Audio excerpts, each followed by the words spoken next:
இந்த சாவித்திரியும் தாமரையும் அதுக பண்ண வேலைக்கு நடுத்தரவுல வந்து நிக்குதுக.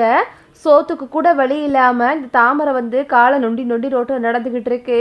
அப்புறம் பார்த்தீங்கன்னா அங்கே ஏதாவது தங்குறதுக்கு இடம் கிடைக்குமா அப்படின்னு சொல்லிட்டு தேடி கீடி வந்துட்டு ஒரு கவர்மெண்ட் காப்பகத்துக்கு வந்து அங்கே போயிட்டு தன்னோட மோதிரத்தெல்லாம் கழட்டி கொடுத்து அங்கே போய் தங்குதுக. அங்கே பார்த்தீங்கன்னா எல்லாரும் தரையில் படுத்து கிடக்காங்க. இந்த தாமரை வந்துட்டு எனக்கு பெட்டு கிடைக்குமா அப்படின்லாம் கேட்குது. பெட்டெல்லாம் கிடையாதுமா, இந்தாம்மா பழைய சோறை சாப்பிட்டு படுங்க அப்படின்னு சொல்லிட்டு அவங்களும் கொடுத்துட்றாங்க. இதுகளுக்கு என்ன பண்ணுறதுனே தெரியல. ரொம்பவே கஷ்டமாக இருக்குது அந்த சூழ்நிலையை சமாளிக்கிறது. இங்கிட்டு பார்த்தீங்கன்னா ராஜாங்கம் வந்துட்டு தமிழை வந்து பெருமைப்படுத்துறதுக்காக தமிழுக்கு வந்து கஜானா சாவியை மோகனாவும் ராஜாங்கமும் சேர்ந்து கொடுத்துட்றாங்க. இதை நீதாமா பார்த்துக்கிறணும். மோகனா தான் மூத்த மருமகளாக இருந்து இந்த குடும்பத்தை கட்டி காப்பாத்துச்சு. இப்போ நீ தான் அந்த பொறுப்பை எடுத்து இந்த கஜானாவை நீ தான் பார்த்துக்கிறணும். இந்த குடும்பத்தோட வரவு செலவு எல்லாமே இனிமே நீ ஒரு ஆள் பார்த்துக்கிட்டா போதும் அப்படின்னு சொல்லிட்டு ராஜாங்கம் வந்துட்டு எல்லா பொறுப்பையும் தமிழ்கிட்ட ஒப்படைச்சிடுறாரு. இங்கிட்ட பார்த்தீங்கன்னா சாவித்திரியும் தாமரையும் காப்பகத்தில் ரொம்பவே சிரமப்பட்டுக்கிட்டு இருக்குங்க. அப்புறம் பார்த்தீங்கன்னா திங்கிறதுக்கு கூட வழி இல்லாமல், சாப்பாடு இல்லாமல், தங்குறதுக்கும் இடமும் சரியில்லாதுகளுக்கு.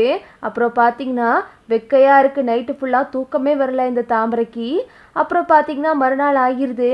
அவங்க போடுற சாப்பாடு தாமரைக்கு சுத்தமாக பிடிக்கல. தாமரை சொல்லுது, அம்மா நம்ம பேசாமல் அங்கேயே இருந்திருக்கலாம். தேவையில்லாத வேலையை பார்த்துட்டு நல்ல வாழ்க்கையை கெடுத்துட்டு இப்போ நடுத்தரவில் வந்து நிற்கிறோம் பாத்தியாமா, எல்லாம் உன்னால தான் அப்படின்னு சொல்லிட்டு தாமரை வந்து சாவித்திரி கிட்ட பேசிக்கிட்டு இருக்கு. சரி விடுடி, நமக்கு ஏதாவது ஒரு வழி கிடைக்காமையா போயிடும், ஏதாவது யோசிக்கிறேன், நம்ம பழையபடி எங்கள் அன்னை குடும்பத்தோடு சேர்ந்து இருக்கிறதுக்கு ஏதாவது வழி இருக்கான்னு பார்க்குறேன் அப்படின்னு சொல்லிட்டு இந்த சாவித்திரி வந்து தாமரை கிட்ட பேசிக்கிட்டு இருக்கு.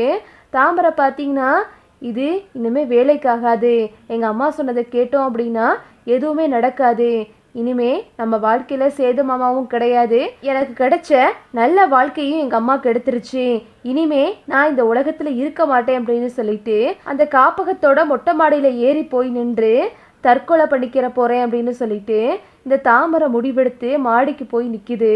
அங்கே போயிட்டு தாமரை ரொம்பவே பயத்தோடு நடுங்கிக்கிட்டு நிற்கிது. அப்புறம் பார்த்தீங்கன்னா இந்த சாவித்திரி வந்து கீழே வந்து தாமரையை தேடிக்கிட்டே வருது. தாமரை எங்கே இருக்க அப்படின்னு தேடிக்கிட்டு இருக்கு. அப்புறம் பார்த்தீங்கன்னா ஒரு வழியாக சாவித்திரி வந்து வெளியே வந்து பார்த்தா தாமரை மாடியில் நிற்கிது. ஐயோ என் மக மேலே நிற்கிறா, யாராவது காப்பாத்துங்களேன் அப்படின்னு கத்துது. ஏமா கீழே இறங்குமா, நீ ஏமா மேலே நிற்கிற அப்படின்னு சொல்லிட்டு எல்லாரும் கூப்பிட்டுக்கிட்டு இருக்காங்க. தாமரை வந்து கேட்காம மாடியிலிருந்து கீழே குதிச்சிருது. ஏண்டி பாவி மகளை இப்படி பண்ணிட்டியடி, உன் அம்மா உனக்கு ஒரு நல்ல வாழ்க்கை கொடுக்காமையாடி போயிடுவேன் அப்படின்னு சொல்லிட்டு இந்த சாவித்திரி வந்து அழுதுகிட்டு இருக்கு. உடனடியாக தாமரையை வந்து காப்பாற்றி எல்லாரும் ஆஸ்பத்திரிக்கு கூட்டிகிட்டு போகிறாங்க. அங்கே வெளியிலன்னு இந்த சாவித்திரி அழுதுகிட்டு இருக்கு. இதுதான் அடுத்தடுத்து நடக்க போகுது.